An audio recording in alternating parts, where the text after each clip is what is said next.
मुझे याद है इसी महाराजगंज में महानाला के कारण सैकड़ों हेक्टेयर लैंड जलमग्न होती थी, गांव के गांव डूब जाते थे। कभी वन विभाग सहयोग नहीं करता था, कभी सिंचाई विभाग सहयोग नहीं करता था। जब मेरे पास ये मामला आया, मैंने दोनों विभागों को बिठाया। मैंने कहा भी देखो, सरकार का मतलब होता है कि ना शब्द नहीं होना चाहिए, और इसलिए इसका समाधान होना है। और आज उसका समाधान हो गया। अब सारे गांव जलप्लावन से बच गए हैं, वहां पर अब कोई समस्या नहीं। बहनों और भाइयों, आज जो 650 करोड़ रुपए से अधिक की परियोजनाओं का लोकार्पण और शिलान्यास हो रहा है, इसमें सिंचाई विभाग की भी योजनाएं हैं, परियोजनाएं हैं, बाढ़ बचाव की भी परियोजनाएं हैं, सड़कों की भी परियोजनाएं हैं। याद करिए, महाराजगंज जनपद के अंदर 2017 के पहले कोई 4 लेन नहीं था, कोई 4 लेन महाराजगंज जिले में नहीं था। इस सीमावर्ती जनपद है, 4 लेन नहीं। अब तो 4 लेन की एक बाढ़ सी आ गई है। गोरखपुर नौतनवा मार्ग, गोरखपुर नौतनवा सोनाली मार्ग के 4 लेन के अंतिम चरणों में चल रहा है। फरेंदा से महाराजगंज का मार्ग ये 4 लेन की दिशा में आगे बढ़ रहा है। गोरखपुर से हम लोग जब आ रहे हैं, परतावल होते हुए महाराजगंज ठूठीबाड़ी, निचलौल ठूठीबाड़ी के लिए निकल रहे हैं, ये भी 4 लेन बनने की दिशा में आगे बढ़ रहा है। हर मार्ग, गांव का मार्ग जो पहले 3 मीटर भी नहीं होता था, हमने कहा 3 से काम नहीं चलेगा, विकास आगे बढ़ाना है तो इसको 7 मीटर कर दो, कम से कम 7 मीटर होना चाहिए। 7 मीटर के मार्ग को 10 मीटर के किए जा रहे हैं। बहनों और भाइयों, विकास का कोई विकल्प नहीं, और उसी विकास के विकल्प को आपको उपलब्ध करवाने के लिए, आपके जीवन को मंगलमय बनाने के लिए हम सब आगे बढ़े हैं। सिंचाई विभाग ने पिछले 8 वर्ष में अनेक कार्य किए। अर्जुन सहायक परियोजना ये बुंदेलखंड के अंदर बनी। मुझे याद है, जब तक सिंचाई की परियोजना नहीं थी, वहां के खेत का सालाना, अगर किसी को खेत किराए पे देना होता था, 5,000 रुपया नहीं मिलता था। और आज उसी महोबा में 50,000 रुपया उस खेत का मिलता है, सालाना 50,000 रुपया। याद करिए, किसान को 50,000 की कमाई अगर हो जाए एक खेत में, बहनों और भाइयों, उसकी इनकम तो बढ़ेगी। अर्जुन सहायक परियोजना प्रधानमंत्री कृषि सिंचाई योजना के अंतर्गत पूर्ण हुई। हजारों हेक्टेयर लैंड को सिंचाई की सुविधा प्राप्त हुई। बाण सागर की परियोजना, ये बिंदु क्षेत्र में 2.5 लाख हेक्टेयर भूमि को सिंचाई की सुविधा दी है। ऐसे ही सरयू नहर राष्ट्रीय परियोजना, सरयू नहर राष्ट्रीय परियोजना बनी थी 1972 में, कभी पूर्ण नहीं हो पाई, क्योंकि अन्नदाता किसान पिछली सरकारों के एजेंडे में था ही नहीं, उनके एजेंडे में था ही नहीं, इसीलिए किसान आत्महत्या करता था। आज तो बहनों और भाइयों, अन्नदाता किसान के लिए ऋण माफी का कार्यक्रम भी है, प्रधानमंत्री कृषि सिंचाई की योजना भी है, प्रधानमंत्री किसान बीमा की योजना भी है, और प्रधानमंत्री किसान सम्मान निधि की योजना भी है। और आज उसकी सरयू नहर राष्ट्रीय परियोजना को हमने 2021 में प्रधानमंत्री मोदी जी के कर कमलों से लोकार्पण करवाया। याद करिए, 1972 में योजना बनी थी और उसको पूरा होने में लगे 49 वर्ष, और वह भी तब जब भारतीय जनता पार्टी की सरकार उत्तर प्रदेश में अंदर आई है। बहनों और भाइयों, आज योजना पूरी हुई। 14 लाख हेक्टेयर भूमि को सिंचाई की सुविधा उपलब्ध करा रही है सरयू नहर राष्ट्रीय परियोजना। पिछले 8 वर्ष में 23 लाख हेक्टेयर भूमि को सिंचाई की सुविधा दी गई। 14 लाख अन्नदाता किसानों के लिए, 14 लाख अन्नदाता किसान जो प्राइवेट ट्यूबवेल लगाए थे, उनके कनेक्शन फ्री किए गए। हमने कहा आप सिंचाई करिए, पैसा सरकार भुगतान करेगी, आपको सिंचाई के लिए पैसा नहीं देना है। बहनों और भाइयों, एक और विकास, किसान का विकास है, नौजवान के लिए नौकरी और रोजगार है, बेटी को सुरक्षा और स्वावलंबन की दिशा में आगे बढ़ाने का कार्य हो रहा है। श्रमिकों के बच्चों के लिए अटल आवासीय विद्यालय बनाए जा रहे हैं। आज यहां पर मुख्यमंत्री कंपोजिट विद्यालय भी बनाए जा रहे हैं। इंटीग्रेटेड कैंपस होगा, प्री प्राइमरी से लेकर के, यानी नर्सरी से लेकर के सीनियर सेकेंडरी लेवल तक, 12वीं तक एक ही कैंपस में एक विद्यालय हमने महाराजगंज के लिए स्वीकृत किया है। केवलापुर में पहला विद्यालय बन रहा है, और फिर इसको अगले चरण में हर विधानसभा क्षेत्र में बनाएंगे। इसके बाद हर विकास खंड में बनाएंगे। मैं अभी से कहूंगा सभी जनप्रतिनिधिगण और प्रशासन भी हर एक विधानसभा क्षेत्र में 15-15 एकड़ जमीन आरक्षित करके रखिए। अच्छा विद्यालय देंगे आपको, बहुत अच्छा विद्यालय देने जा रहे हैं, जिससे हमारे बच्चे अच्छी पढ़ाई करके जाएंगे। बहन और भाइयों, पिछली सरकारें तो एक जनपद एक माफिया पालती थी।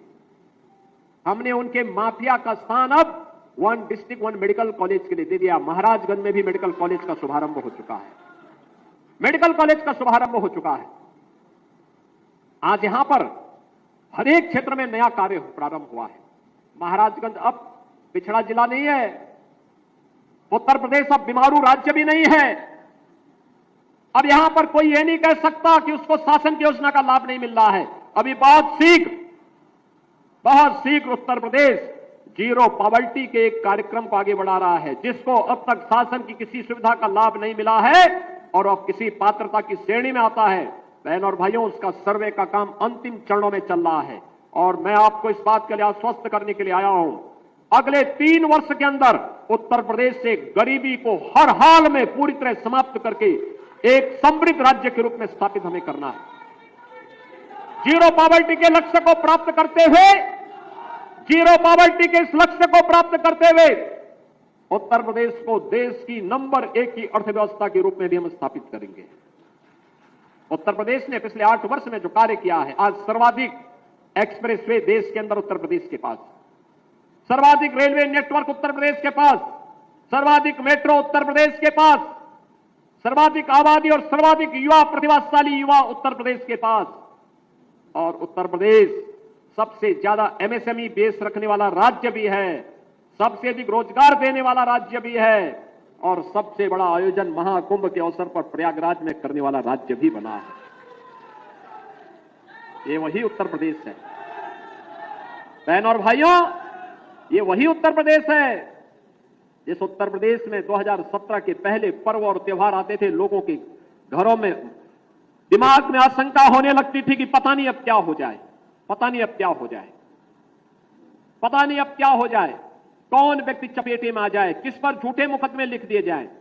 आपने 8 वर्ष में उत्तर प्रदेश में दंगा करते हुए नहीं देखे होंगे, और अगर किसी ने करने का दुस्साहस किया है तो बाप दादों की कमाई से भी उसको पूरी तरह वंचित होना पड़ा है। आज दंगा नहीं होता उत्तर प्रदेश में, आज तो पर्व और त्योहार शांतिपूर्ण तरीके से संपन्न होते हैं और इंसेफ्लाइटिस की बीमारी से भी लोगों को मुक्ति मिली है। पहले इंसेफ्लाइटिस की बीमारी से जुलाई से लेकर के नवंबर तक हर घर में आशंका होती थी, पता नहीं किसके घर में ये बीमारी आ जाए, कौन बच्चा इसकी चपेट में आ जाए। बहन और भाइयों, ये डबल इंजन की सरकार की ताकत थी कि आज इंसेफ्लाइटिस पूरी तरह समाप्त हो चुकी है, पूरी तरह समाप्त हो चुकी है। अब बीमारी नहीं है, आज इंसेफ्लाइटिस को भी नियंत्रित किया गया है, डेंगू को नियंत्रित किया गया है, मलेरिया को कम किया गया है, कालाजार और चिकनगुनिया को भी कंट्रोल कर दिया गया है। अब ट्यूबरक्लोसिस के खिलाफ अभियान चल रहा है। मैं हर जनप्रतिनिधि से कहूंगा कि टीबी का कोई पेशेंट है उसको चिन्हित करिए, पोषण पोटली दीजिए, उसके घर तक सरकार की सहायता पहुंचाइए। प्रधानमंत्री जी ने लक्ष्य रखा है 2025 के अंदर अंदर ट्यूबरक्लोसिस को पूरी तरह समाप्त करना है, टीबी मुक्त भारत का निर्माण करना है। एक स्वस्थ समाज से सशक्त राष्ट्र का मार्ग विकसित होगा और एक विकसित भारत के लिए हमें आगे बढ़ने के लिए इस दिशा में कदम बढ़ाना होगा। महाराजगंज मधुवलिया में बहुत अच्छी गौशाला भी चला रहा है। इस गौशाला के संरक्षण के लिए भी आगे उसमें किस प्रकार के कार्यक्रम होने हैं, वहां के विधायक श्री प्रेम सागर पटेल जी आकर के बहुत बार लखनऊ में मेरे कार्यालय में धरना दिए, कहते हैं कि साहब वहां पे कुछ बनाइए।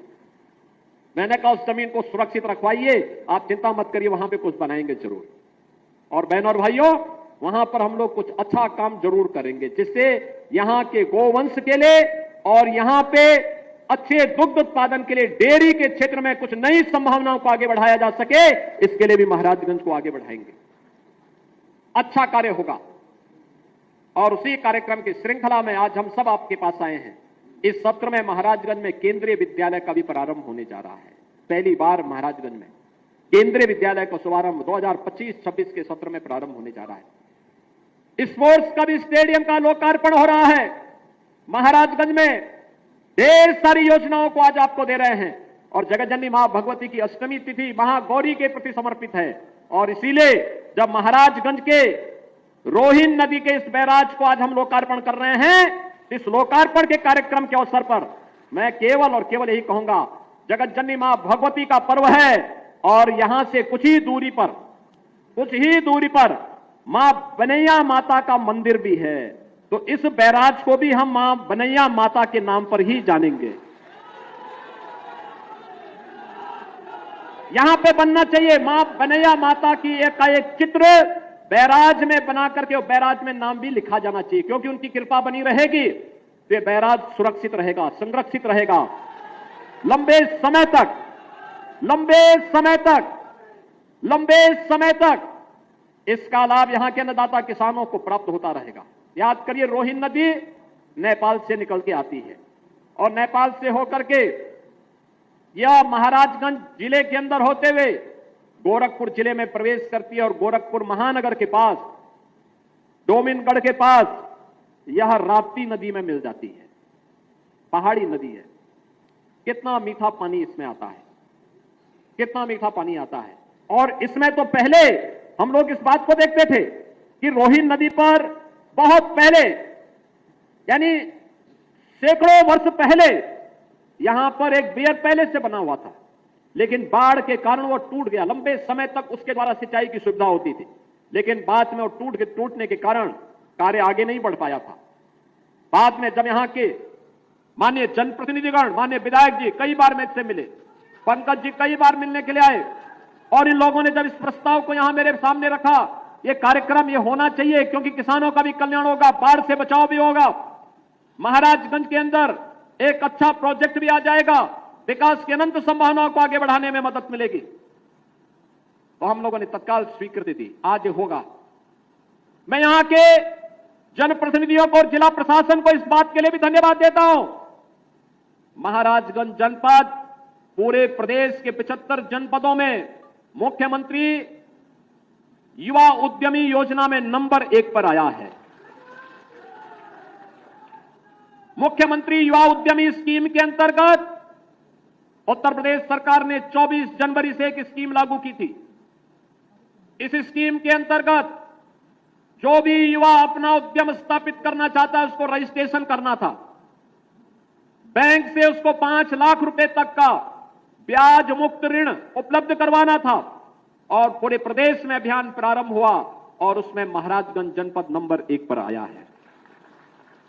पूरे प्रदेश में नंबर 1 पर, और नंबर 1 पर आने का मतलब स्कीम को मिशन मोड पर लिया गया। प्रशासन और जनप्रतिनिधियों ने मिलकर के उस कार्यक्रम में भागीदारी की। परिणाम है लगभग 1000 नए उद्यमी के रूप में यहां के युवाओं को ब्याज मुक्त ऋण की सुविधा प्राप्त हो गई है। और मैं चाहूंगा यह अभियान आगे बढ़ना चाहिए। अलग अलग सेक्टर को चिन्हित करने की आवश्यकता है। कौन से सेक्टर हो सकते हैं, यहां पे किन क्षेत्रों में संभावनाएं हैं, यहां पर खेती बाड़ी के लिए, यहां पर काला नमक चावल के लिए, यहां पे दलहन और तिलहन के लिए, यहां पे सब्जी उत्पादन के लिए, उनकी प्रोसेसिंग के लिए, यहां पर श्री अन्न के लिए, यहां पे नेचुरल फार्मिंग के लिए, यहां पे हॉर्टिकल्चर के लिए, अन्य तमाम सेक्टर में अनेक संभावनाएं, डेयरी की भी अनंत संभावनाएं महाराजगंज जनपद में है। बकरी पालन की संभावनाएं हैं, मत्स्य पालन की संभावनाएं हैं। इन सभी सेक्टर के साथ साथ अन्य जो भी ऐसे सेक्टर हो जिसके माध्यम से महाराजगंज में नए युवा उद्यमियों को प्रोत्साहित करके उद्यम स्थापित करने के लिए आगे प्रोत्साहित किया जा सके, इसके लिए जिला प्रशासन जनप्रतिनिधियों के साथ मिलकर के आगे कार्य करेगा। मुझे पूरा विश्वास है जो टारगेट जनपद महाराजगंज को दिया गया था उतना टारगेट अभी उनको और अचीव कर लेंगे। तो मुझे लगता है कि एक बड़ी संख्या हर विधानसभा क्षेत्र में युवा उद्यमियों की प्राप्त होगी।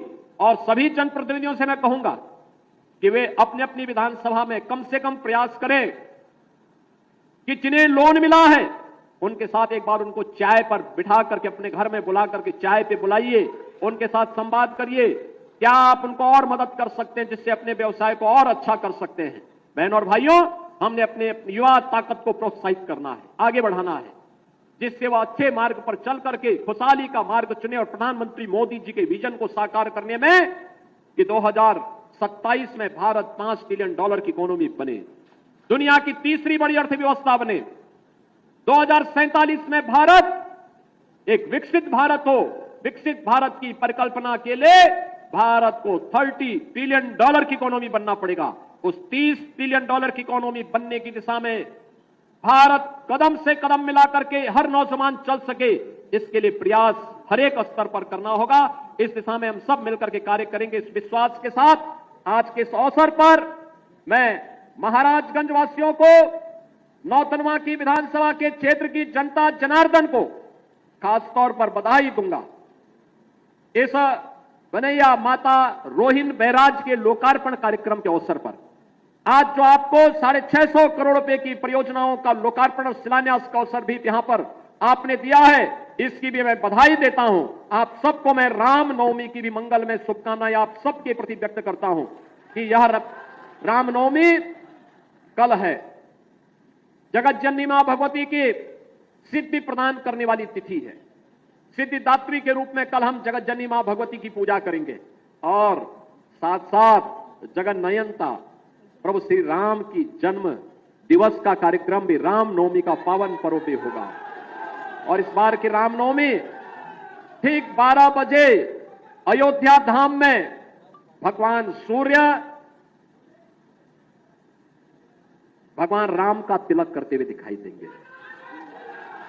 भगवान राम लला का सूर्य तिलक होने वाला है कल, और उस कार्यक्रम को हम अपने घरों में बैठ करके देखें। अपने घरों में आप देखेंगे कल कन्या पूजन के बाद 12 बजे इस कार्यक्रम को टेलीविजन पर आप जरूर देखेंगे। इस विश्वास के साथ आपको, पूरे प्रदेश वासियों को मैं वासंती नवरात्रि और रामनवमी की हृदय से बधाई और मंगल में शुभकामनाएं देते हुए अपनी वाणी को देता हूं विराम। जय जय श्री राम।